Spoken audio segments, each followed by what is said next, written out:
Have you wondered why you need to breathe oxygen to stay alive? How does oxygen help our bodies? And what's the connection of this oxygen with the pain that you get sometimes when you are lifting weights or when you're running, the cramps that we get? How are these things connected? The answer lies in cellular respiration. So what is this? Let me start with what it is not. Respiration reminds me of breathing. But let me tell you, respiration is not breathing, okay? Even though in our daily terms, we might associate respiration with breathing, but in biology, there are two different things. So what exactly is respiration then? Well, respiration is a process in which the cells of your body, your cells, release energy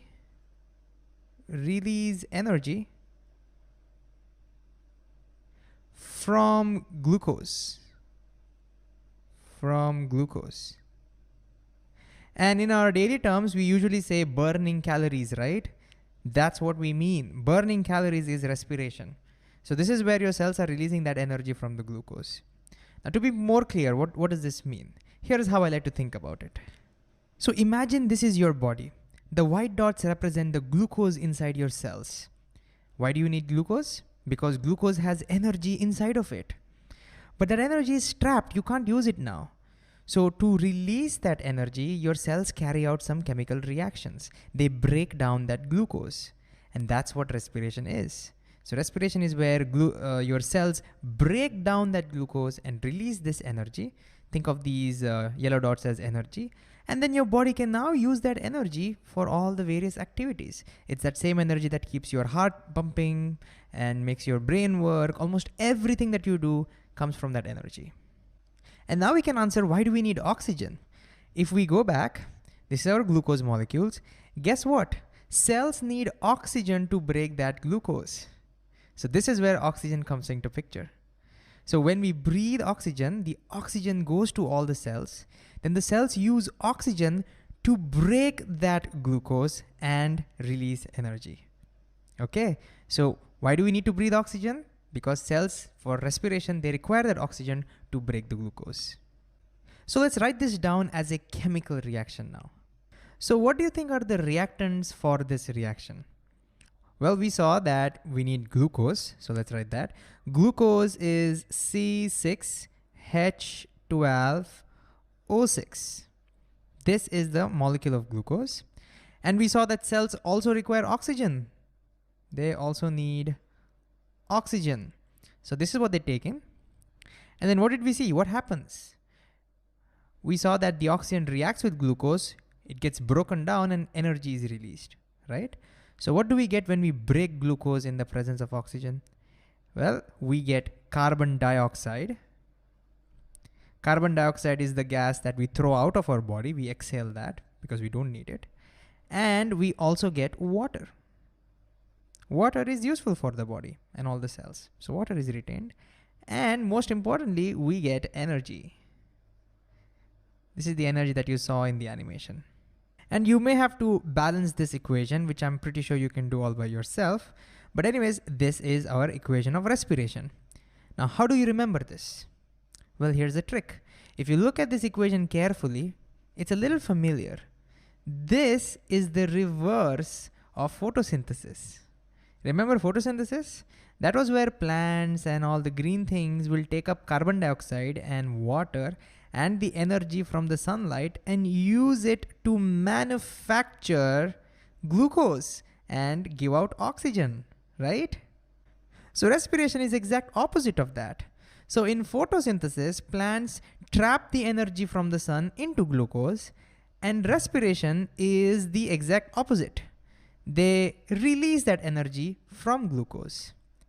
And we've talked a lot about how to remember the photosynthesis equation in a previous video on photosynthesis. So if you need a refresher, great idea to go back and watch that. Anyways, plants also need oxygen to release that energy. I used to think plants only need carbon dioxide, but they also need oxygen, remember?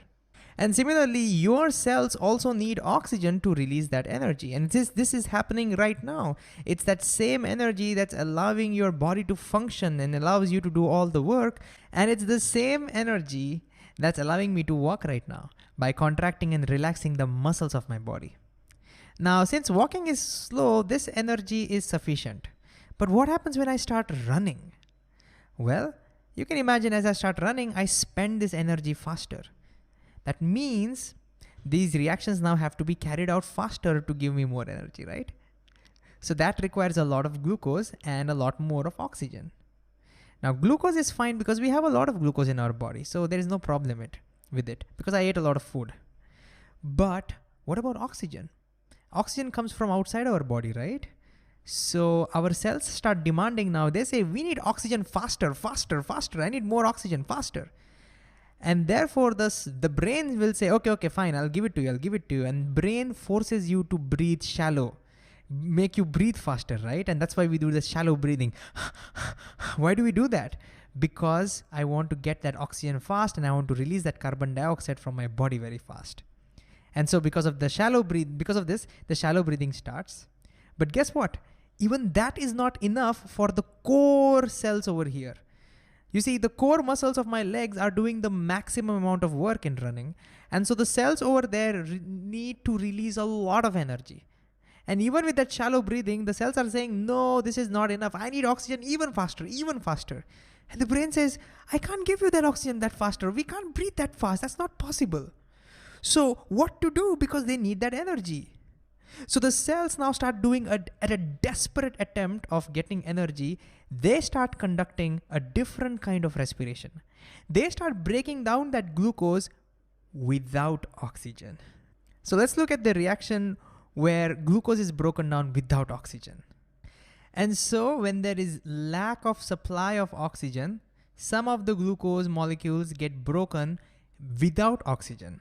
And you know what we'll get? This time we will not get this because this needs oxygen. We will get one product, lactic acid. That's what we'll get. Lactic acid, and it releases some energy. And now you might see I'm writing energy very small over here. You may not be able to see that also. And the reason is the energy released is very small compared to over here. Okay? And so that's why this kind of respiration definitely is not all that great, but it's a desperate situation. Oxygen supply is very low, and so some glucose molecules are broken this way to give that extra energy. This is what gives you that boost. Okay? And if you keep on working out, then this reaction keeps on happening. And as a result, lactic acid starts getting built up in your muscles. So when I'm running, a lot of lactic acid gets built up in my legs. And it's that lactic acid that makes those muscles acidic and causes that burn and causes that pain. And sometimes it also causes cramps. So it's the lactic acid that does that. Okay? Now, of course, recent studies show that lactic acid may not be the culprit, but our syllabus has not caught up with the recent studies. So in your exams, if they ask you what causes cramps in athletes, our answer is going to be lactic acid, okay? And so now you can see your cells can break down glucose in two different ways. One by using oxygen and one without oxygen. So we need to give them names. The one where oxygen is used, we call that as aerobic respiration. So this is called aerobic. And the word aerobic kind of means in the presence of air, and air here refers to oxygen. And since this respiration does not involve oxygen in it, it is called anaerobic. So it's called anaerobic without oxygen, or it's also given another name, it's called fermentation. They're both same things. Fermentation. So this needs no oxygen, that's a great thing, but it builds up lactic acid and very little energy is produced. Now, lastly, there is another possibility for anaerobic respiration, which our cells can't do it, but some microorganisms and fungi, the most famous one is yeast. So this happens in yeast.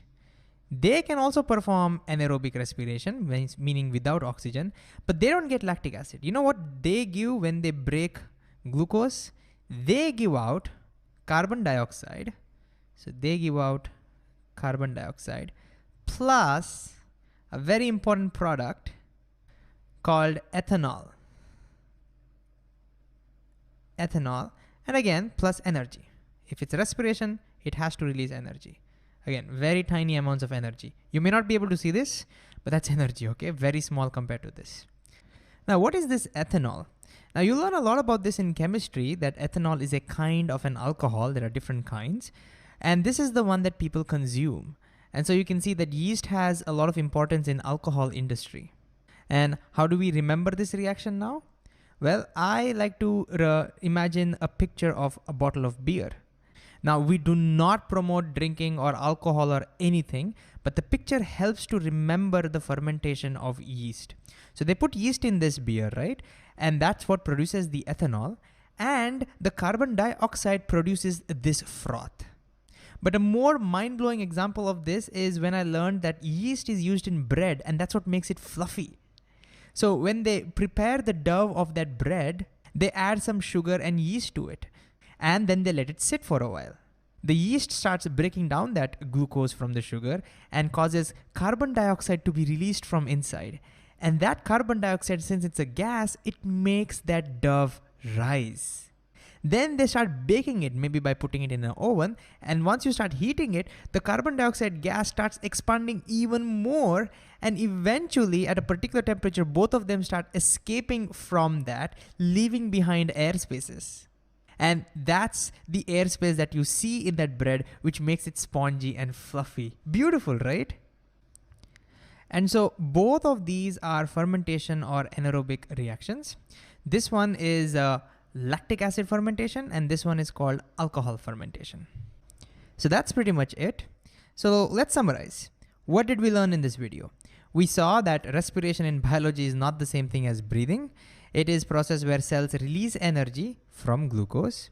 And one way of doing that is in the presence of oxygen, which we call it aerobic respiration, which gives the maximum amount of energy. And how do we remember this? I remember this as the opposite or reverse of photosynthesis equation. And then we saw when there is shortage of oxygen, sometimes our cells can break down glucose without oxygen. This time we get lactic acid and a little bit of energy. Because it is without oxygen, we'll call this anaerobic or fermentation. And the way I remember this equation is that I remember that I'm working out, that pain is caused, that cramps are caused by lactic acid. Even though it may not be really true, for the sake of syllabus, we'll use this. And finally, some other microorganisms like yeast can undergo a different kind of fermentation where they give us carbon dioxide and ethanol, and again, a little bit of energy. And the way I remember this is I know yeast is used in alcohol industries, and it's also used in bread making, and that bread dough rises because of the carbon dioxide gas that gets trapped.